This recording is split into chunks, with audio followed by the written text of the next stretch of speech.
Coming up on DC News Now at 4, people living in a DC apartment building mourning the loss of a neighbor after a devastating fire. It's a very scary thing for people. This is a tragedy to me. We're live with the newest details. And recovery efforts continue in Baltimore over 48 hours after the collapse of the Francis Scott Key Bridge. Rain is completely exiting the DMV, but we'll let you know what's next that we'll have to contend with on Friday. Plus, a behind-the-scenes deal means the Wizards and Caps are staying put in the district. We'll break down how the unlikely agreement came together. Then it's opening day for Major League Baseball, and Orioles start their season at home under new ownership. A look at all the sights and sounds from Camden Yards. You're watching the station covering all of the DMV. This is DC News Now. And thanks for joining us on this Thursday for DC News Now at 4. I'm Mark Hall. And I'm Tosin Fakile in for Annalisa today. Developing now, one person is dead, 3 more injured after a fire at a senior apartment building in Northwest DC this morning. DC News Now's Randy Bass joins us live from the scene along M Street in Logan Circle neighborhood. Randy, what are you hearing from neighbors this afternoon?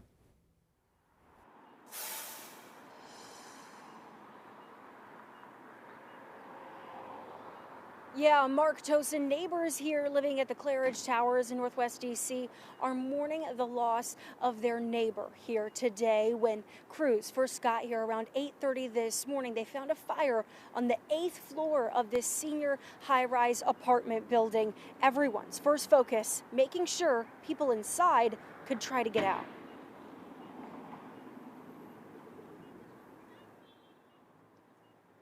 Again, just absolutely devastating damage. Smoke and flames were shooting out the 8th, 9th, and 10th floor. Tracy Smith putting her life on the line to save her neighbors at Claridge Towers. I ran back in the building and got everybody off the 7th, 8th, and 9th floor. The ones that I can't help. It's a scary thing.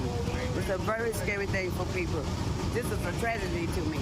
Many seniors in the building have mobility issues and needed help to evacuate. Arlene Green saw her neighbors rescued through windows. That ladder extension they got going up, they was in front of my window and they told me to get out the building. One firefighter on scene making a mayday call, later taken to the hospital to be checked out. Acting Fire Chief Andre Edwards says he's doing all right. That firefighter did the right thing, called for the mayday, and was removed from dangerous atmosphere that he was in, and was fine walking around. Many people now displaced from their apartments, but one of their neighbors didn't make it out. I'm worried.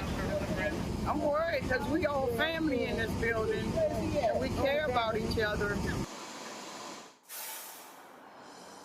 Yeah, just a lot of really raw emotion from neighbors we talked to here today. At this point, DC Fire and EMS have not released the name of the person who died in this tragic fire. No word yet on what may have caused all of this. Still very much under investigation at this point. Right now, the Red Cross is on scene, helping to assist people impacted by the fire. This building has more than 200 units. Anybody who's been displaced is being helped by the city to find temporary housing over the next several days. Live in Northwest, I'm Randy Bass, DC News Now. Randy, thank you for that update. And still in the district, a man was flown to an area trauma center with serious but non-life-threatening injuries after a fire. It happened at a kiosk at the Lincoln Memorial earlier today. DC Fire and EMS continue to spray the area with water and have secured propane tanks. Fire and EMS say the cause of the fire was accidental. Well, we're continuing to follow the latest news out of Baltimore involving the collapse of the Francis Scott Key Bridge after it was struck by a cargo ship early Tuesday morning. That's right, and our Kevon Dupree has the latest from Baltimore. Search and recovery efforts continue here in Baltimore today. This comes after 2 bodies were recovered after the Key Bridge collapsed. Officials said Wednesday that crews found the bodies of 2 construction workers who fell into the Patapsco River Tuesday when the Francis Scott Key Bridge collapsed. The men who died were Alejandro Hernandez Fuentes, 35, of Baltimore, Maryland, and Dorian Rania Castillo Cabrera, 26, of Dundalk, Maryland. Governor Moore provided an update today ahead of the Baltimore Orioles opening day. Moore says that starting at 6 this morning, dive teams were back in the Patapsco River for search and recovery. Moore says they are taking this phase of their search operation just as serious as the last, and it is imperative that they bring closure to the families of the construction workers whose lives were lost in this tragedy. I can tell you right now, our resolve is unshaken. We will get to completion. We will do it together. This work will take time, but we are going to make sure that we are going to leave no one behind. We are going to take care of our people. Governor Moore, along with several other officials, are expected to hold another press conference here at 6:15. Reporting in Baltimore, I'm Kevon Dupree, DC News Now.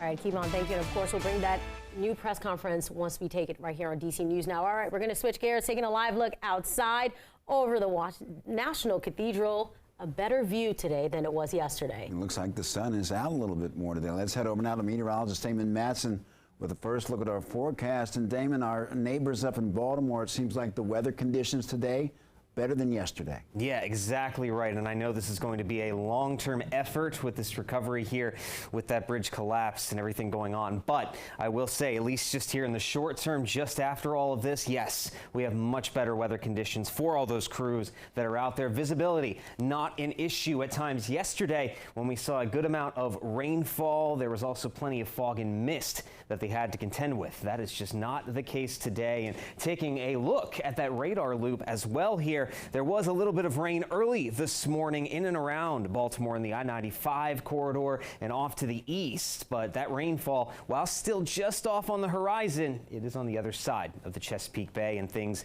have been drying out across Baltimore there. And we're seeing pretty much more of the same across the entirety of the DMV here. Clouds are still certainly lingering overhead, but that rainfall has pushed off toward the eastern shore, and it's even moving farther east from there. And the clouds that we're experiencing are also starting to break up back over northern Virginia, north central Maryland. So finally, it looks like we are kicking that frontal boundary that caused all of this soggy, unsettled weather. We're kicking it out of here as we head into the night tonight. So clouds will give way to more clear sky from west to east over the next several hours, and things are looking pretty good overall as we head into the night tonight. But Friday isn't necessarily going to be a calm day, however. What are we going to be dealing with then as we wrap up this week and head toward the Easter weekend? We'll have a full look at your forecast coming up here in just a bit.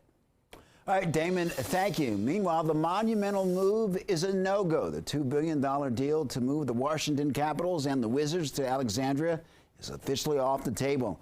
Alexandria says it's done negotiating, and Monumental leadership has agreed to a new deal, this time with the district, to keep the teams at Capital One Arena for the next 25 years. Our Leonard and Fleming will have the latest on what led up to the decision. That's coming up in just a few minutes.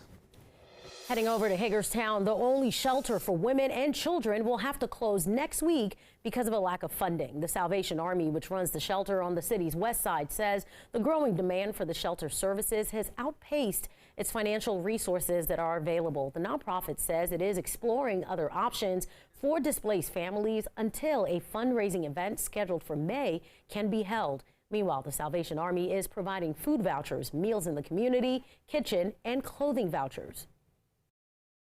We're working in cooperation with other agencies in the community to be able to relocate them into more suitable situations for a period of time that is safe and secure. And today, the United Way of Washington County released over $40,000 in emergency funding, which could help the Salvation Army. The Salvation Army, though, has to apply for that grant, and it won't be until the end of April before those funds can be released. Well, Tosin, it's a big sports day in Baltimore, or Charm City. Not only is it opening day for the Orioles, but the team introduced their new owner, David Rubenstein, to the media. That's right. DC News Now's Alex Flum is at Camden Yards and has more as the Orioles front office looks towards the future. Baltimore Orioles opening day, always exciting for fans here at Camden Yards, but this year it has a little extra juice to it with new owner David Rubenstein officially being introduced earlier in the day. Very impressive ownership group under Rubenstein. Former NBA star Grant Hill is in it. Cal Ripken Jr., longtime star here with the Baltimore Orioles, is in it, as well as former New York City Mayor Michael Bloomberg, among many others. But for Rubenstein, it's extra special because he grew up here in Charm City, and he talked about earlier today what it means to him to take over his hometown, Baltimore Orioles. Now, when the team first came here in 1954, the purchase price was $2.2 million.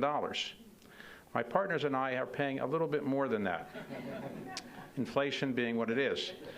But we're proud of every penny we're paying because it's worth every penny we're paying. And I really want to say to Baltimore, this is a new day, a new chapter. We've had some challenge in the past, but we're looking forward. Now, Rubenstein wants to build a positive culture within this organization. He also wants to build a winning culture. The O's made it to the ALDS last year, but they haven't won a World Series since 1983. That's over 40 years. He remembers it well. He remembers when the O's came here, and he wants to bring that winning tradition back to Baltimore and take them to a World Series win. Reporting at Camden Yards, Alex Flum, DC News Now.